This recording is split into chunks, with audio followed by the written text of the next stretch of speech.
Welcome to our channel KB360। ये है केंद्रीय विद्यालय संगठन का क्लास 5th का हिंदी का सैम्पल पेपर। तो चलिए इसको सॉल्व कर लेते हैं। पहले है सबसे पठन। इसमें एक अनुच्छेद दिया गया है, इसको आपको पढ़ना है, उसके बाद उसके प्रश्नों के उत्तर देना है। हमारी यह धरती एक प्रकार की खूब बड़ी गुल्लक है। मिट्टी की बनी इस विशाल गुल्लक में प्रकृति वर्षा के मौसम में खूब पानी बरसाती है। तब रुपयों से भी कई गुना कीमती इस वर्षा को हम उस बड़ी गुल्लक में जमा कर लेना चाहिए। हमारे गांव में, शहर में छोटे बड़े तालाब, झील आदि में वे धरती की गुल्लक में पानी भरने का काम करते हैं। इनमें जमा पानी ज़मीन के नीचे छिपे जल के भंडार में धीरे धीरे रिसकर छनकर जा मिलता है। इससे हमारा भूजल भंडार समृद्ध हो जाता है। पानी का यह खजाना हमें दिखता नहीं, लेकिन इसी खजाने से हम बरसात का मौसम बीत जाने के बाद पूरे साल भर तक अपने उपयोग के लिए घर में, खेतों में, पाठशाला में पानी निकाल सकते हैं। तो इसको हमने पढ़ लिया। आप देखते हैं इसके प्रश्नों को। धरती की गुल्लक किन किन साधनों से भरती है? तो धरती की जो गुल्लक है वो छोटे बड़े तालाब, झील आदि से भरती है। पहला प्रश्न का उत्तर ये हो गया। दूसरा है, भूजल भंडार कैसे समृद्ध होता है? तो वो होता है पानी का धीरे धीरे रिसकर, धीरे धीरे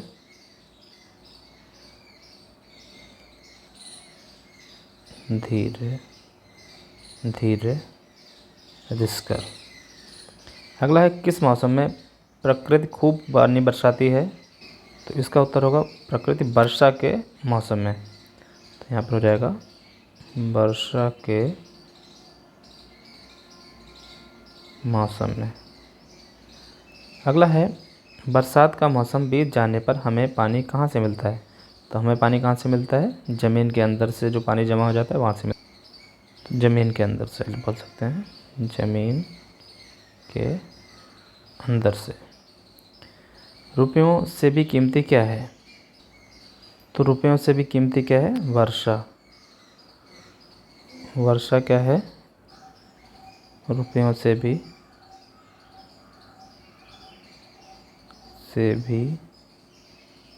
कीमती है।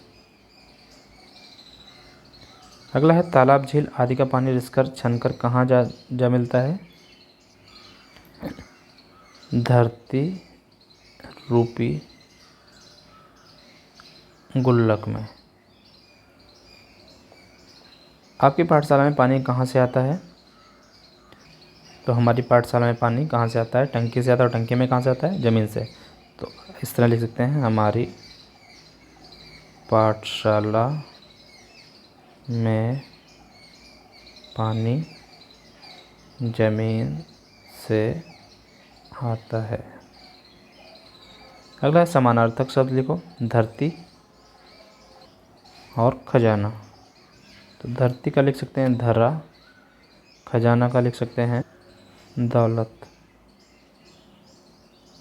अगला है, खालिस्तान भरो। हमारी यह धरती एक प्रकार की क्या है? प्रकार की है गुल्लक। गुल्लक है। वाक्य बनाओ, समृद्ध।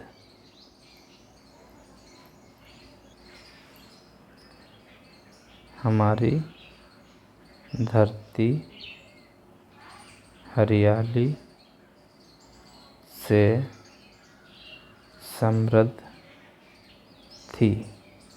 चलिए, अगला है अपठित अनुच्छेद। तो ये अनुच्छेद है जिसको हमने पढ़ा नहीं है कभी, इसको पहली बार पढ़ेंगे और इसके बाद फिर इसके प्रश्नों के उत्तर लिखेंगे। साफ सुथरा रहना मनुष्य का प्राकृतिक गुण है। वह अपने आसपास के क्षेत्र को साफ रखना चाहता है। अगर हम सफाई नहीं रखेंगे तो घर में हानिकारक कीड़े मकोड़े और विषैले कीटाणु पैदा हो जाएंगे।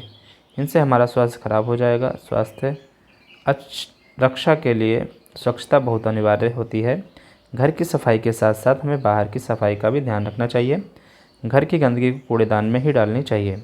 अपने स्कूल और कक्षा को साफ रखने के लिए पेंसिल के छिलके, कागज़ के टुकड़े, टॉफ़ी आदि के रैपर कूड़ेदान में ही डालने चाहिए। नदियों, तालाबों, झीलों आदि के पानी में किसी भी प्रकार का कचरा नहीं डालना चाहिए। तो ये जो अनुच्छेद है, हमारा अनुच्छेद किससे रिलेटेड है? ये स्वच्छता से रिलेटेड है। तो चलिए, इसको हमने पढ़ लिया। अब इसके क्या करेंगे? इसके प्रश्नों के उत्तर लिखेंगे। मनुष्य का प्राकृतिक गुण क्या है? मनुष्य का प्राकृतिक गुण है साफ सुथरा रहना। तो साफ सुथरा रहना।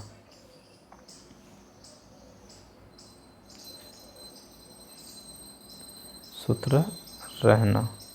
अगला है सफाई नहीं रखने से क्या हानि होती है? तो इसका उत्तर है हानिकारक कीड़े मकोड़े और विषैले कीटाणु पैदा हो जाएंगे। तो इसका उत्तर 2 का ये हो जाएगा। ठीक है। नेक्स्ट है स्वास्थ्य रक्षा के लिए क्या अनिवार्य है? इसका उत्तर हो जाएगा स्वास्थ्य रक्षा के लिए स्वच्छता बहुत अनिवार्य है। ये 3 हो जाएगा आंसर। फिर है घर की सफाई के साथ साथ और कहाँ की सफाई का ध्यान रखना चाहिए? तो इसका हो जाएगा घर की सफाई के साथ साथ हमें हमारे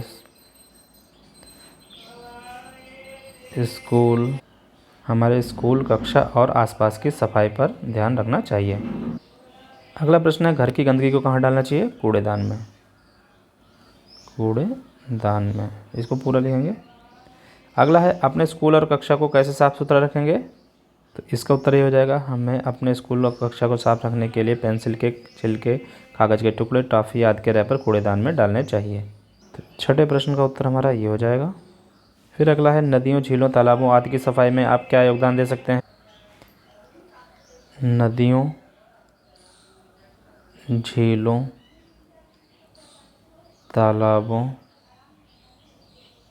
आदि की सफाई में हम कचरा न डालकर योगदान दे सकते हैं। अगर हम कूड़ा ना करें तो क्या क्या होगा? कूड़ा होगा ही नहीं, कचरा होगा ही नहीं। इस तरह से हमारा क्या हो जाएगा? इसमें योगदान हो जाएगा। तुम अपने आसपास के क्षेत्र को कैसे रखना चाहोगे? हम अपने आस पास के क्षेत्र को साफ सुथरा रखना चाहेंगे। अगला है वाक्य बनाओ हानिकारक। हानिकारक शब्द से आपको वाक्य बनाना है। गंदगी करना हानिकारक होता है। अगला है बहुवचन लिखो। विषैला का क्या होगा? विषैले, विषैले। अगला है लेखन। इसमें आपको प्रश्नों के उत्तर लिखना है। अंधेर नगरी की प्रजा राजा के मरने पर खुश क्यों हुई? आपको पता है। तुम्हारे घर का मैला पानी बहकर कहाँ जाता है? तो अब बहकर नाली में जाता है। घायल तीतर अगर तुम्हें मिलता होता तुम उसे पालते या अच्छे होने पर उसे छोड़ देते? तो मैं उसे अच्छा होने पर छोड़ देता। सब मजिस्ट्रेट कौन होता है? वह क्या वह पुलिस विभाग में होता है? तो सब मजिस्ट्रेट एक जज होता है, वह क्या होता है? पुलिस विभाग में नहीं होता है। बाघ आया उस रात कविता के कवि का नाम लिखो। तो इसके कवि हैं नागार्जुन।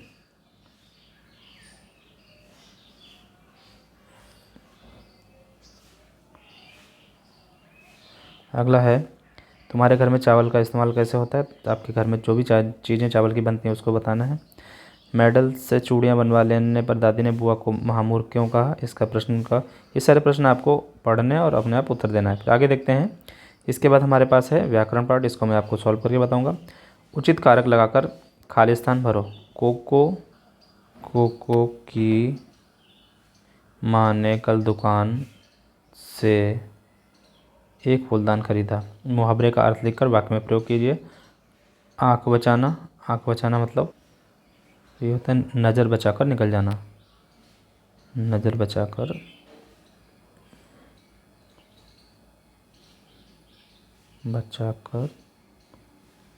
निकल जाना। वाक्य में प्रयोग करना है अब। अमित मुझे परेशान देखकर भी आँख बचाकर निकल गया। अगला है सर्वनाम का ठीक रूप लिखो। सेंटिला तुम घर नागालैंड के किस शहर में हो? तो यहाँ पर तुम आएगा या क्या आएगा? सेंटिला तुम्हारा घर नागालैंड के किस शहर में? तो यहाँ पर तुम की जगह पे क्या आएगा? तुम्हारा आएगा। तुम्हारा या आपका? तुम्हारा घर नागालैंड के किस शहर में है? अगला है लिंग बदलो, नौकर का क्या हो जाएगा? नौकरानी। अध्यापक का हो जाएगा अध्यापिका। अगला है वचन बदलो, वस्तु का हो जाएगा वस्तुएं। वस्तुएं। नदी का नदियाँ। संज्ञा के नीचे रेखा खींचो। रामायण एक पवित्र ग्रंथ है, तो इसमें संज्ञा क्या है? तो रामायण एक संज्ञा है। विशेषण शब्द लिखो। मोर के पंख कैसे होते हैं? सुंदर होते हैं। सुंदर होते हैं। क्रिया शब्द पर गोला लगाओ। हमें कंप्यूटर से पढ़ाया जाता है। पढ़ाया गया, सॉरी। सुधा खेलती है, खेलती। ये क्या है? क्रिया शब्द हैं। समानार्थक शब्द लिखो। पहाड़ का हो जाएगा पर्वत। इसके अलावा आप लिख सकते हैं गिरि। ठीक है। कठिन का क्या हो जाएगा? दूभर हो जाएगा, दुर्गम हो जाएगा। ठीक है। चलिए अगला है, इस वाक्य को पूरा करो। रात में चमकते तारे ऐसे दिख रहे थे मानो डैश, मानो किसी ने आसमान में बल्ब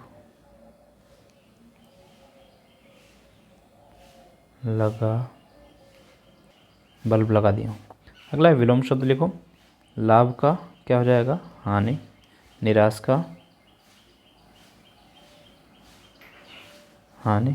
निराश का क्या हो जाएगा? सॉरी, निराशा है, निराशा का हो जाएगा आशा। अगला है एक शब्द लिखो। भारत का रहने वाला, भारतवासी। अगला है पुनरुक्त वाले शब्द लिखो, जैसे अंग, अंग, यानी कि जो भी ऐसे शब्द हैं जो बार बार रिपीट होते हैं। दूर, दूर। धीरे, धीरे। अगला है शब्दों को सही क्रम में रखकर वाक्य बनाओ। जाता तो वह रोज स्कूल है। वह रोज स्कूल जाता है। अगला है नुक्ते वाले शब्द, दो शब्द लिखो। जैसे नुक्ता क्या होता है? ये जा के नीचे जो बिंदी लगी है उसको नुक्ता बोलते हैं। ये बाजार हो गया, तो आपको दो शब्द और लिखने हैं, तो हो जाएगा सफ़ेद, जोर, आफत। ये शब्द हो गए। फिर है रचनात्मक लेखन। प्राचार्य जी को 2 दिन के अवकाश के लिए प्रार्थना पत्र लिखो। तो आपको 2 दिन की छुट्टी चाहिए, तो आपका रीज़न कोई भी हो सकता है। बीमार हो सकते हैं, घर पे शादी हो सकती है, ठीक है, कोई काम हो सकता है। उसके लिए आपको प्रार्थना पत्र लिखना है। तो यहाँ पे सबसे पहले लिखेंगे सेवा में प्राचार्य महोदय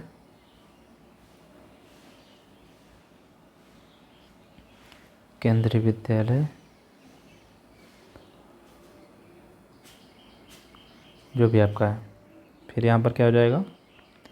नीचे लिखेंगे एक लाइन छोड़कर महोदय। फिर यहाँ से लिखना स्टार्ट करेंगे।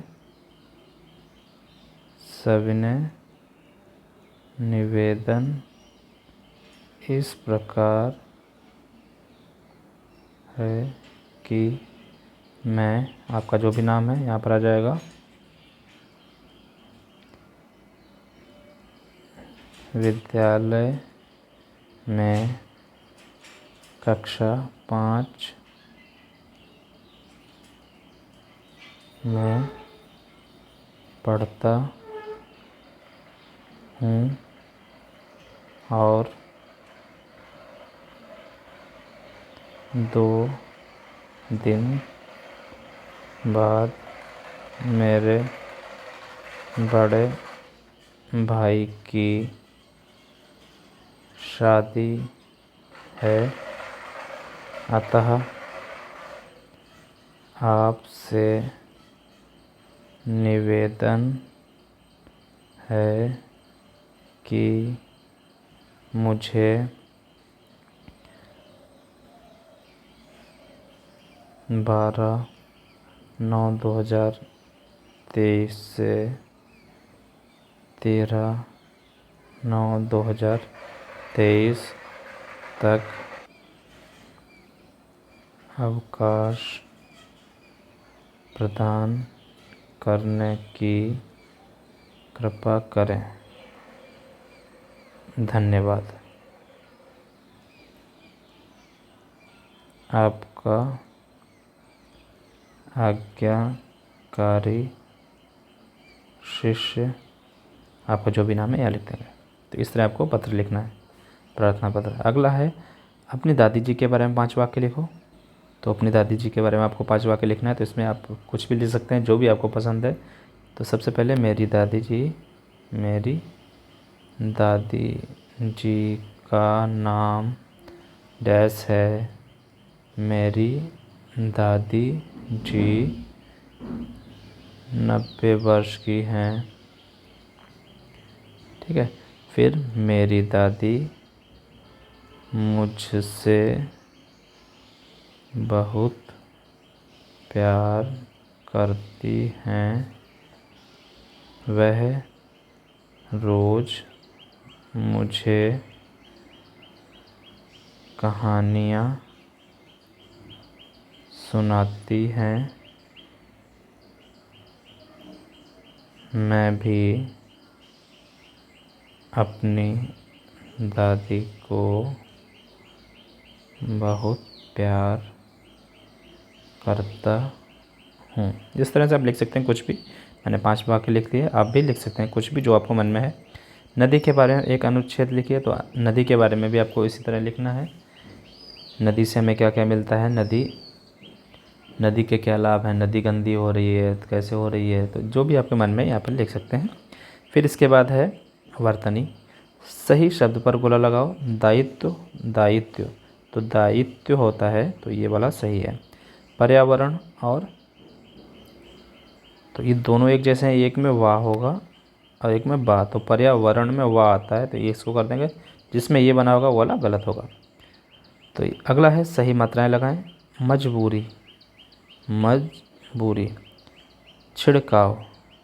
छिड़काव। शब्दों का शुद्ध रूप लिखो। परीक्षक। तो ये हो जाएगा, बड़ी की मात्रा लगती है, परीक्षक। हरिश्चंद्र। तो होता है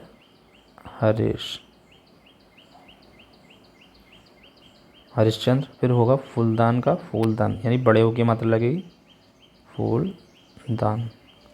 फिर है वर्ण क्रम बदलकर सही शब्द बनाएं। पाला ठसा, तो पाठशाला होता है, पाठशाला। अथमरना, ये हो जाएगा अमरनाथ। अगला है कारटेड़ा। तो ये हो जाएगा कांटेदार।